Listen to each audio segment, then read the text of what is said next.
A ver. Ok, ¿se acuerdan cuando vimos material y recursos didácticos?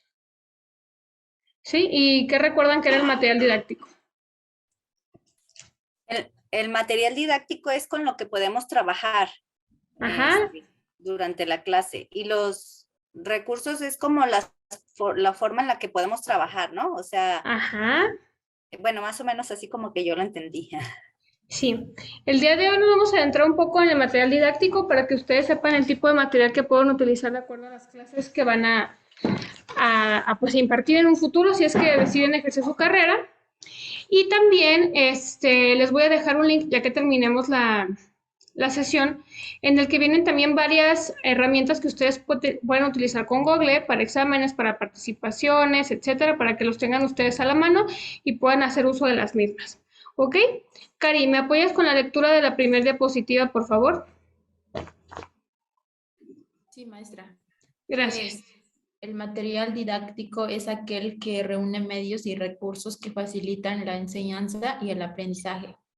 Suelen utilizarse dentro del ambiente educativo para facilitar la adquisición de conceptos, habilidades, actitudes y destrezas. Por ejemplo, en la carrera que tú estudiaste, Ita, de enfermería, ¿qué material didáctico utilizaban ustedes? Bueno, en nuestro tiempo utilizábamos los papelotes, Ajá, utilizábamos cartulinas ajá. y y pues el pizarrón. No, no había PowerPoint en ese tiempo cuando yo estudiaba, nada de esas cosas en línea, no, no Tú, existían. pero sí tenías, por ejemplo, libros de apoyo. Ah, sí, claro, los libros, por ejemplo, cuando nos tocaba exponer, pues en la Ujú. manera que era a veces rotafolios o papelotes o cartulinas, que era como lo más común de la manera que exponíamos con rotafolios. A ¿Y veces realizábamos tus rotafolios maestros de qué materiales didácticos se hacían llegar para las clases? con Aparte, el por ejemplo, pizarrón. de los libros. Sí, el pizarrón, dibujos, Y en la práctica, por ejemplo, en cuando los enseñaron a inyectar. No, en la práctica teníamos su laboratorio y Ajá. y ahí era donde pues sí, por ejemplo, si era para inyectar, utilizábamos jeringas, agujas, algodón, alcohol y practicábamos entre unas y otras. Pues de hecho todavía se hace así, cuando es, por ejemplo, ese tipo de enseñanza. Ay, no. Ahorita, por ejemplo, sí es así como que si van a ver, por ejemplo, lo que es RCP, sí, pues sí está El el monitor. monito. Ajá, para Ajá. poder hacer la aplicación del RCP. Pero en Para ese tiempo, canalizar también era entre ustedes. sí, de hecho sí, era, y a la fecha creo que todavía se hace, pues para Pues poder sí. hacer la práctica. Es que todavía no hay monitos que Sí, tengan venas como nosotros y que puedan sí, perforarlas, creo. así es, no, todavía no. Por ejemplo, Andrea, ¿de qué recursos didácticos te haces llegar tú en tus clases, que son a nivel preescolar? Algunos de ellos están en la imagen. Ajá, y por ejemplo, el abaco, ¿para qué lo utilizas? ¿Tú utilizas el abaco a nivel preescolar o no? Eh, regletas Ok, ¿y para qué la función de las regletas en tu clase? para medidas y conteo. O sea, para Ok, ver, puede ser hasta con sumas o sumas básicas de una unidad con las ajá, regletas que utilizamos. ok. Y tú, Cari, por ejemplo, nivel preescolar, ¿para qué utilizarías el abaco que tengo aquí en la imagen? Este que tengo aquí. Pues para explicar lo de la suma o de los números, podría ser. ¿Y para qué otra función lo utilizarías? Mm, Pues no sé, la verdad yo nunca he utilizado eso, nunca bueno, sí lo he visto, pero no sé por qué se Ahí utiliza. te va. Los recursos y materiales didácticos de los que tú te haces llegar no únicamente pueden ser necesarios para la función para lo que están hechos. Por ejemplo, yo de este abaco, a mí se me viene la idea que yo podría practicar en los niños de preescolar los colores. Tú tienes que hacer funcional cualquier recurso que tengas a la mano, porque muchas veces no se va a tener el recurso suficiente, ya sea la escuela, el docente o si te toca en una escuela rural, para que tú puedas tener, por ejemplo, una cama llena de pelotas de colores y que los niños puedan identificarlos. Probablemente no lo tengas a la mano. Entonces tienes que ser ingeniosa con los materiales que tú tengas a la mano o que tú puedas realizar para que estos sean funcionales de maneras variables. Porque, por ejemplo, el abaco, como nos dice Andrea, bueno, yo lo puedo utilizar para la suma o resta y las unidades a lo mejor de un niño, que a lo mejor es 1 más 1, ¿no? Sumas súper sencillas. Pero también este lo podemos utilizar para colores o los que tenemos aquí abajo.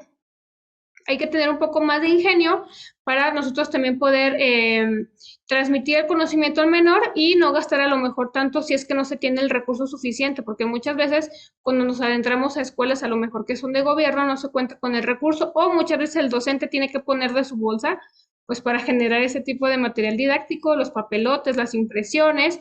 Entonces hay que tratar de que sean multifuncionales las impresiones o el recurso o material didáctico que nosotros utilicemos para que nos sea funcional no solamente para un tema. ¿Ok? ¿Hasta aquí vamos bien? Va. Andrea, ¿me apoyas con la siguiente diapositiva, por favor? Sí, maestra. Elementos para el aprendizaje. Es importante tener en cuenta que el material didáctico debe contar con los elementos que posibiliten un cierto aprendizaje específico. Por eso, un libro no siempre es un material didáctico. Por ejemplo, leer una novela sin realizar algún tipo de análisis o trabajo al respecto no supone que el libro actúe como material didáctico, aun cuando pueda aportar datos de la cultura general y ampliar la cultura literaria del lector. En cambio, si esa misma novela es analizada con la ayuda de un docente y estudiado de acuerdo a ciertas pautas, se convierte en un material didáctico que permite el aprendizaje. Entonces aquí nosotros tenemos que ver que el material didáctico que utilicemos tenga que ser específicamente para el tema que nosotros vamos a tratar. Y aquí yo les puse, por ejemplo, pues el ejemplo de un libro, pero en las sesiones anteriores nosotros hemos tenido visualizaciones de videos, que también puede ser un material didáctico de apoyo. Pero yo, si se fijan, a veces les hago pautas y les digo, a ver, aquí nos está explicando lo que es el inicio de la clase, el desarrollo de la clase y término de la clase. ¿Por qué? Porque muchas veces la simple demostración o el uso del material didáctico no significa que vayas a generar el aprendizaje significativo en el alumno y que para eso es un método de aprendizaje. Probablemente para ti es más fácil, pero no significa que el alumno lo entienda al 100% con el simple uso del mismo.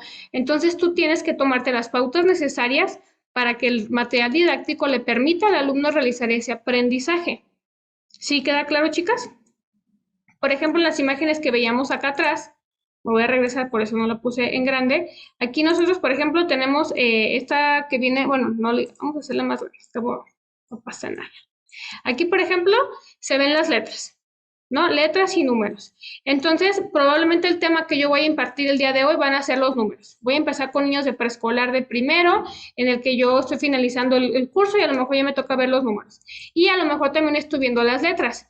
Esta misma herramienta que yo voy a utilizar de aprendizaje, si se fijan, aquí ya tienes para sumas, para restas. ¿Se fijan aquí que tiene el más, el menos, el igual?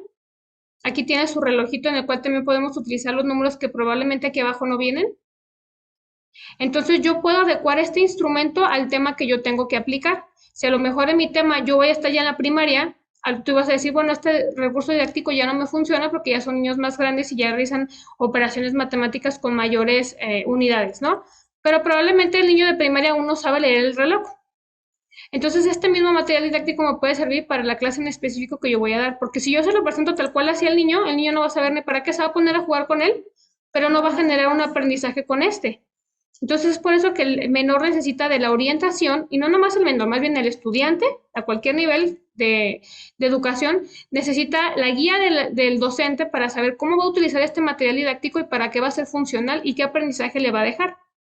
Porque probablemente el niño se va a poner a jugar a dar vueltas aquí, pero no está generando ningún aprendizaje si yo no soy su guía y yo no explico para qué es este material didáctico. ¿Hasta aquí vamos bien?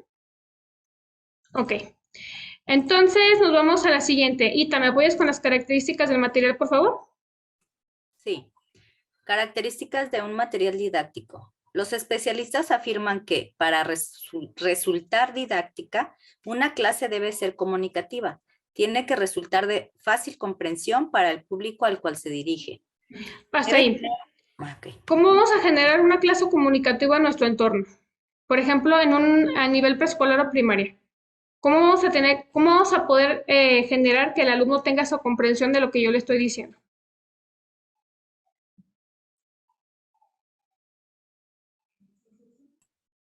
Pues tenemos que saber a cómo abordar el tema. O sea, Ajá, de pero ¿de tal acuerdo a qué? Porque no es lo mismo que yo hable a lo mejor del mismo tema con un grupo de secundaria que con un grupo de kinder. Yo tengo que conocer, para empezar, el lenguaje de los niños, porque hay palabras que para mí ya son normales, pero para lo mejor para un niño de preescolar o primaria es un tecnicismo que él no entiende. Entonces yo tengo que ser claro al momento de hacer mi explicación, porque si yo me pongo a hablar con tecnicismos, por ejemplo, cuando estás en una clase de inglés y llega el maestro, lo primero que te hablas en inglés y no te habla absolutamente de español, ahí no, yo no considero que sea una clase comunicativa, porque si tú vienes completamente en ceros, no entiendes los tecnicismos que te están dando a entender. Por ejemplo, si yo en una clase de derecho llego y les digo, ay, la jurisprudencia es esto, esto, esto, y el amparo y no sé qué, se van a quedar con cara de what.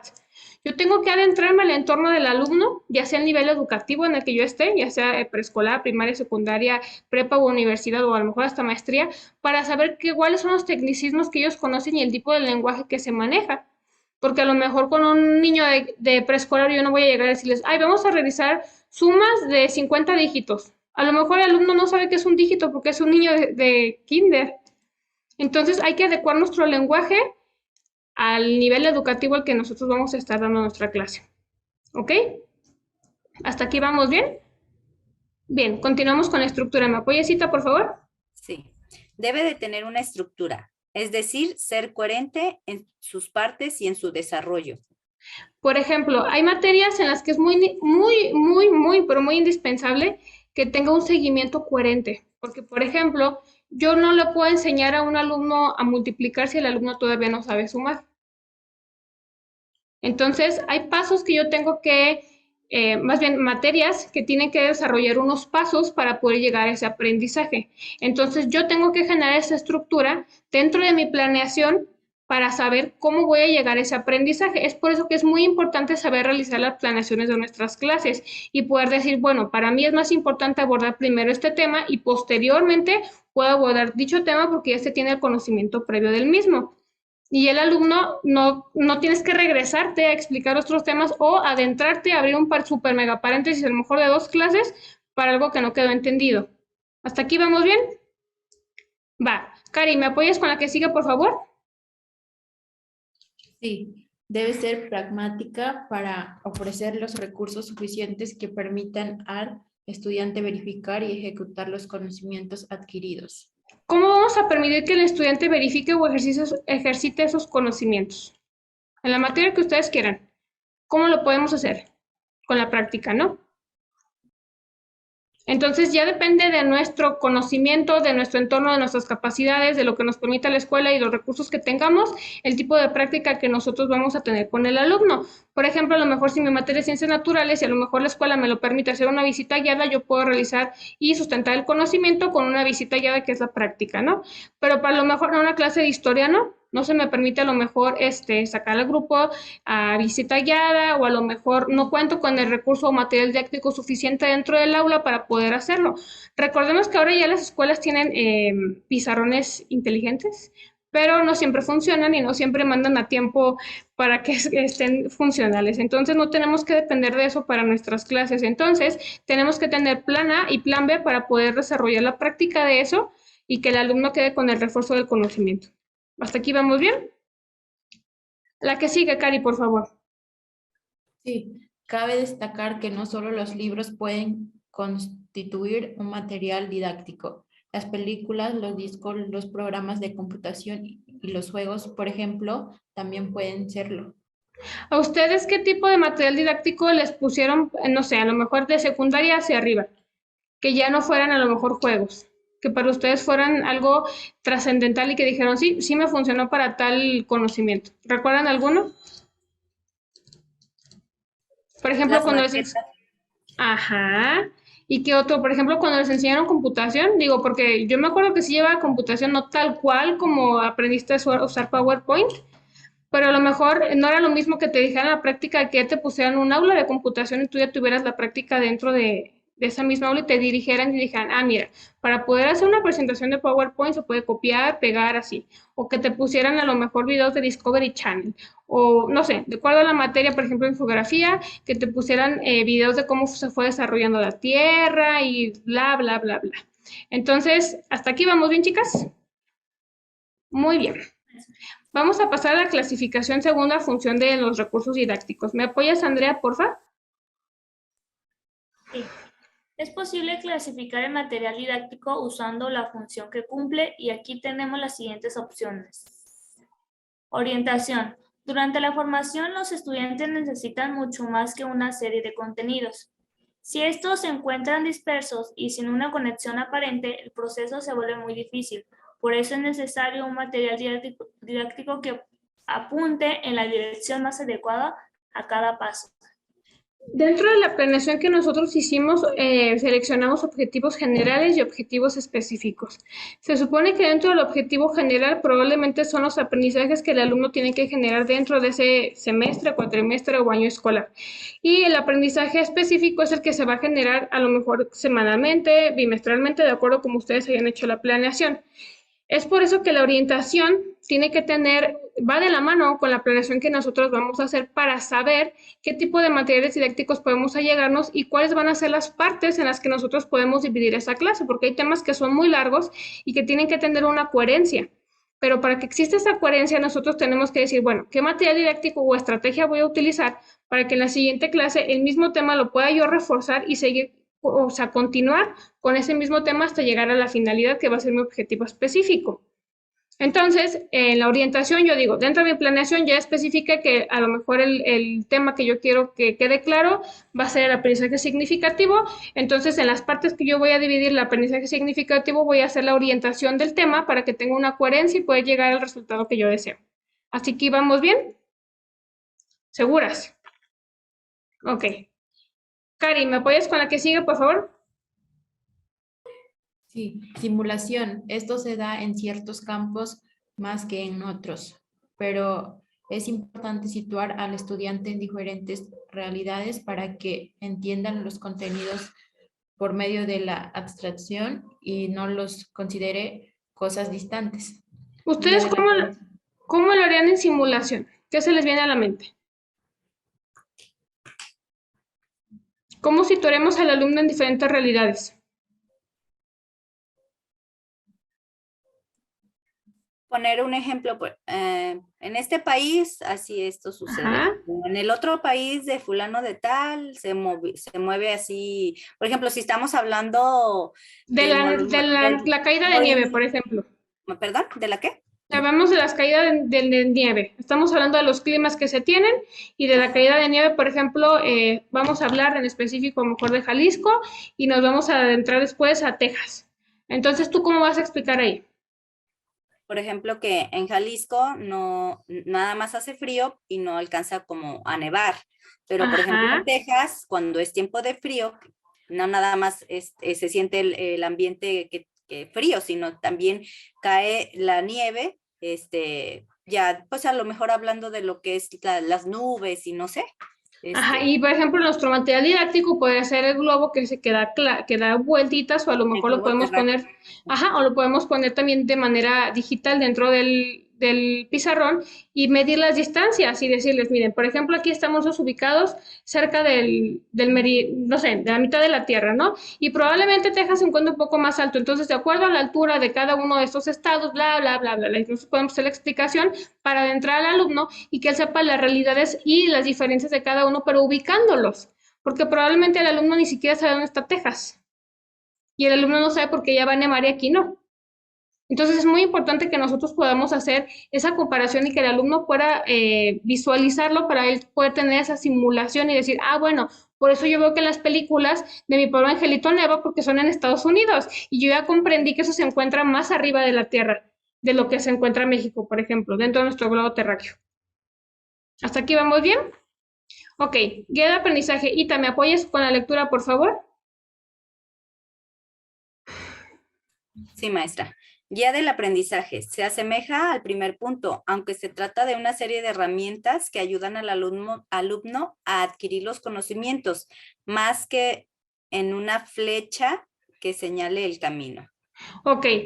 ¿De qué herramientas me puedo hacer llegar yo? Por ejemplo, aquí en la guía de aprendizaje, yo, por ejemplo, les dije, vamos a utilizar probablemente el globo que tenemos, que se utilizaba hace muchos años, es que todavía existe, ¿no? Y si no, ¿qué otra herramienta puedo utilizar? Bueno, lo voy a utilizar de manera digital dentro del pizarrón inteligente que tengo yo para que los alumnos puedan darle vuelta y dar el conocimiento dentro de la interactividad dentro del globo, por ejemplo. Entonces son las herramientas que yo me puedo hacer llegar, pero a lo mejor no, a lo mejor yo les voy a decir, necesito que me traigan un planisferio y dentro del planisferio me van a colorear dónde se encuentran tales estados o países. Entonces probablemente ahí también podemos utilizar esa herramienta para que el alumno pueda adquirir ese conocimiento. ¿Vamos hasta aquí bien? Ok. Continuamos. Ejercicio de las habilidades. ¿Me apoyas, Cari, por favor?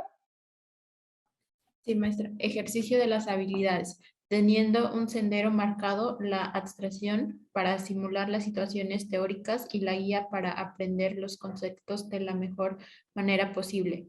Es importante llevar todo esto a la práctica por medio de ejercicios diseñados por especialistas en el aprendizaje. Esto quiere decir que no se trata de propuestas aisladas o arbitrarias, sino cuidadosamente tejidas para reforzar el aprendizaje. Por ejemplo, en este punto nos podemos adentrar a lo que nos platicaba ahorita de las inyecciones, las canalizaciones y todo ese tipo de situaciones. Hay cosas o aprendizajes muy específicos que tienen que ser forzosamente reforzados con la práctica. Por ejemplo, los estudiantes de medicina cuando les enseñan a hacer ¿cómo se llama cuando cosen las heridas? Las suturas. Primeramente ellos les dan ay, no sé cómo se llama, pero es para, ¿cómo se llama? Bueno, yo he sabido que, por ejemplo, Ajá, compran como un pedazo de como eso, esponja, es un ajá, pedazo de esponja, esponja y ajá, la cortan pues, con lo que pueden y compran la sutura o la aguja con el hilo, pues que se ajá, le llama la sutura y hacen y los empiezan diferentes a practicar los puntos. diferentes tipos de suturas que existen. Ajá.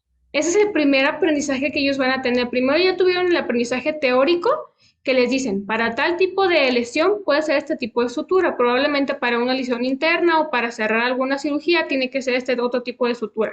Ellos ya vieron la parte teórica, después van a pasar a la parte práctica, pero aquí estamos hablando de que no se puede practicar tal cual en un ser humano algo tan importante. Entonces, primero se pasa a la práctica que va a ser en su esponja, pero después se pasa a la práctica en cadáver y después ya nosotros podemos pasar a la práctica dentro de un ser vivo. Dime, Ita.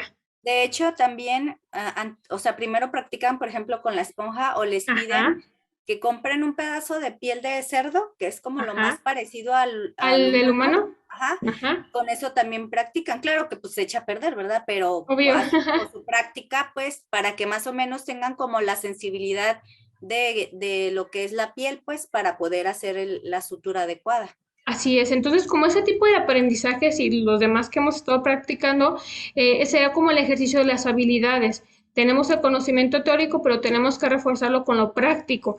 ¿Para qué? Para que se pueda generar en el alumno esa habilidad y esa habilidad va a ser el conocimiento que nosotros tenemos que dejar.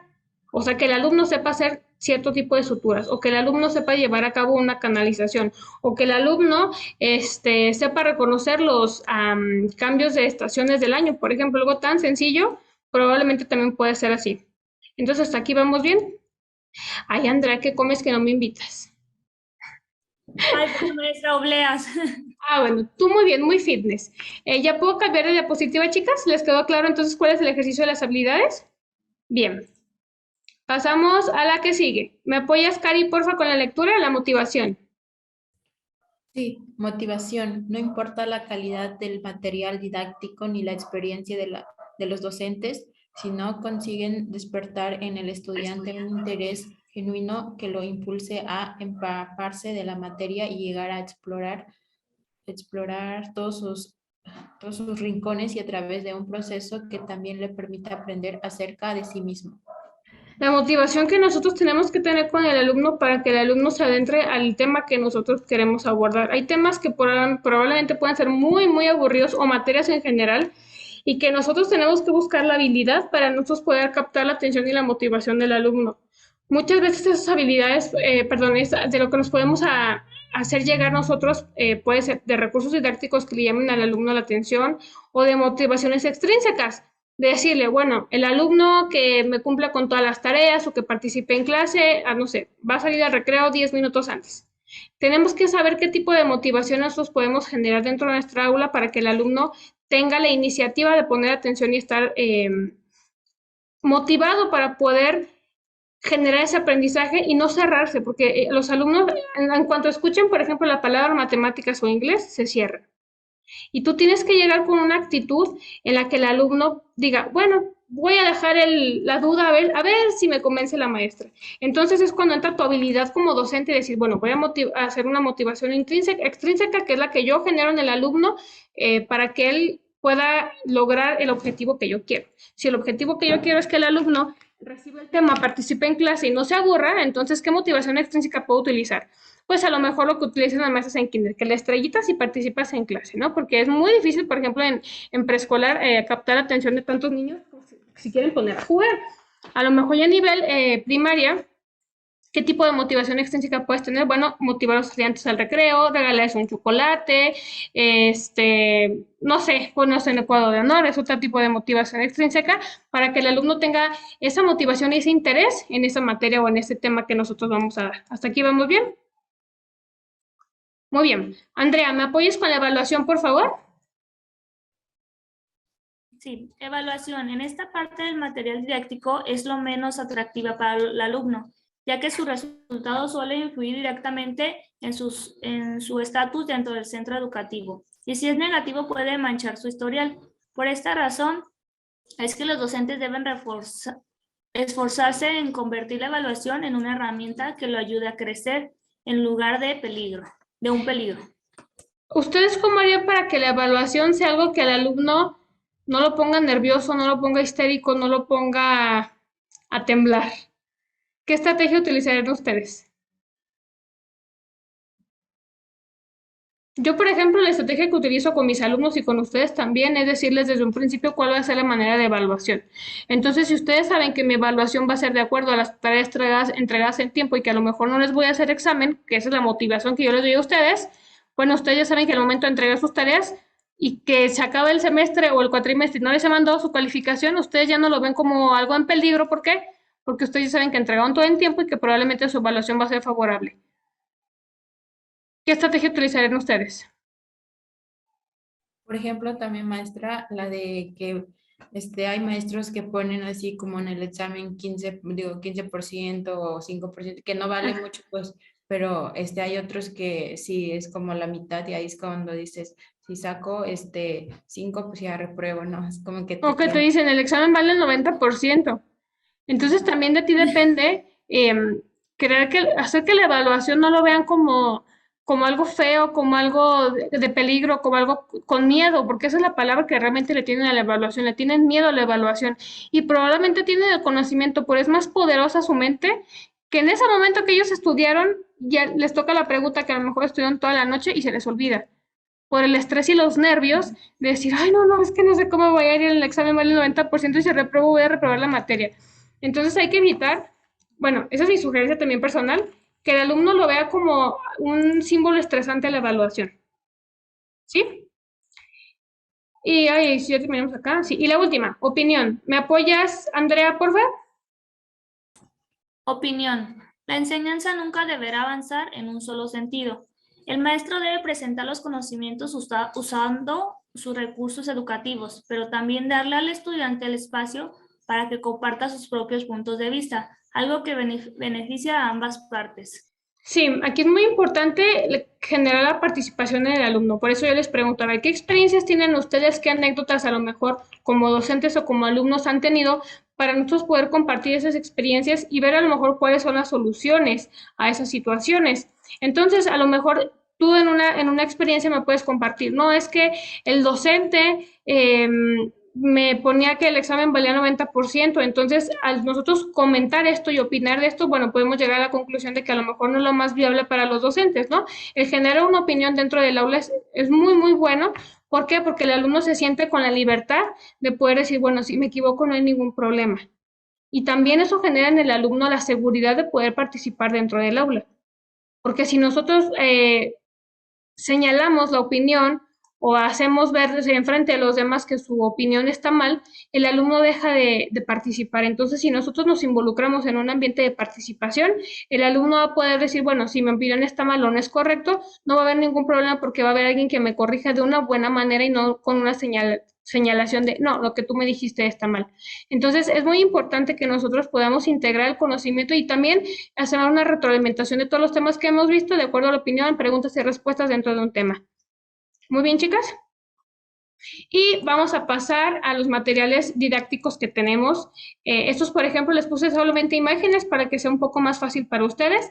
Existen los tipos de materiales manipulativos, que son los que los alumnos pueden tocar, que los alumnos pueden crear y que los alumnos pueden adentrarse físicamente con ellos. Aquí les puse algunas imágenes para que tengan como la referencia de cuáles son los materiales manipulativos. ¿Ok? ¿Me puedo pasar a los siguientes o me espero para que terminen de anotar? Como ustedes me digan. ¿Sí? Ok. De todas maneras, ya saben que les subo el video. Materiales auditivos. Aquí, por ejemplo, les puse las grabadoras, los cassettes. Bueno, ya no existen los cassettes, pero los cambiaremos como CDs o USBs con audio. Para que el alumno pueda, por ejemplo, en las clases de inglés, cuando te ponen el listening, para que tú desarrolles el poder entender a lo mejor varias personas que hablan inglés y a lo mejor de diferentes nacionalidades, para ti es muy importante a lo mejor el material didáctico auditivo, para que el alumno pueda desarrollar esa habilidad o esa destreza mental. O, por ejemplo, les ponemos canciones para generar a lo mejor una mejor pronunciación en una clase de inglés. O las tablas de multiplicar, por ejemplo, yo me acuerdo que a mí me las enseñó mi mamá con bueno, en ese entonces se veía cassettes, y yo me las aprendí, me las ponía en audios, y yo me las aprendí así. Entonces son algunos materiales que nosotros podemos utilizar. También nos vamos a brincar los informáticos, que bueno, ya es la tecnología que tenemos actualmente, las computadoras. Aquí también podemos, por ejemplo, poner los drones, que son las imágenes que a lo mejor nos van a reflejar dentro de las computadoras, a lo mejor de un espacio. Si nosotros como docentes no tenemos la posibilidad de salir a lo mejor a dar una vuelta con el grupo por la situación en la que estamos, de que llueve, de que la delincuencia, lo que ustedes quieran, bueno, yo puedo utilizar a lo mejor un dron como material didáctico para que el alumno vea dentro de la pantalla lo que yo quiero exponerles dentro de clase, pero algo físico. ¿Sí? ¿Vamos bien? De ahí nos vamos a brincar los materiales impresos, que son los que se utilizaron durante mucho tiempo, que fueron los papelotes, las cartas, lo que utilizamos como memoramas, etcétera, para generar el aprendizaje en el alumno. Las fichas también que utilizamos. Y de ahí nos vamos a brincar a los materiales audiovisuales, que esto ya es un poco más de la tecnología.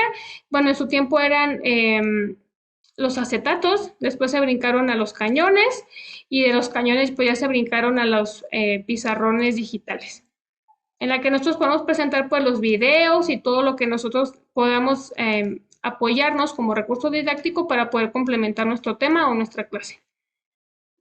Y en esta última diapositiva les voy a dejar un link, de todos modos se los voy a copiar ahorita en Classroom, en el que vienen algunas... déjenme, se los abro de una vez. Bueno, vamos y regresamos porque eso nos va a acabar la sesión para mostrárselos y que ustedes puedan, si alguna vez lo necesitan, utilizarlos, ¿ok? Déjenme finalizar y ahorita regresamos. Ok, entonces les comparto, aquí está. Son algunos de los muchos que existen, de los recursos didácticos que ustedes pueden utilizar. Por ejemplo, estos son tableros colaborativos para que el alumno y el docente pueda interactuar en la misma clase, o por ejemplo, ahorita que estamos disque en línea, disque presencial, disque no sabemos ni qué onda, o dentro de la misma aula para utilizar nuestros pizarrones interactivos que tenemos.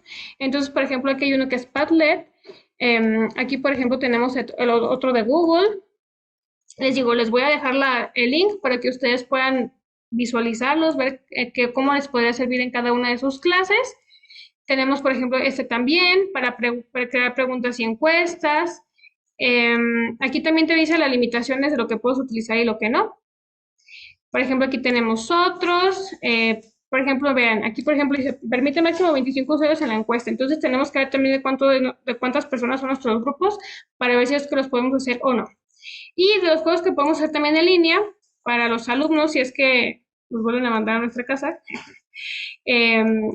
Aquí te explica pues para qué es cada una de ellas, las limitaciones que puedes tener, para qué funciones las puedes utilizar, y pues ustedes ven, de acuerdo al tema que van a visualizar, cuál de ellas se pueden hacer, pues utilizar o hacer llegar para generar un mejor conocimiento. Les voy a compartir el link de esta liga para que se pongan a analizar una por una y si algún momento les llega a servir, ojalá que sí. ¿Ok? Les voy a dejar también en Classroom una tarea. Bueno, se lo voy a anotar de una vez porque tenemos todavía tiempo suficiente y se los voy a dejar para fecha límite el viernes de la siguiente semana, bueno, esta semana, porque van a ser materiales didácticos. A cada una le voy a dejar diferente material didáctico para que me expongan el tema que ustedes quieran, algo súper sencillo, ya saben, no quiero que acá se pongan con que "Ay, las células madre", no, algo sencillo, nada más para poder utilizar el material didáctico que le correspondió a cada una de ellas y también hacerles sugerencias del uso del mismo, ¿ok?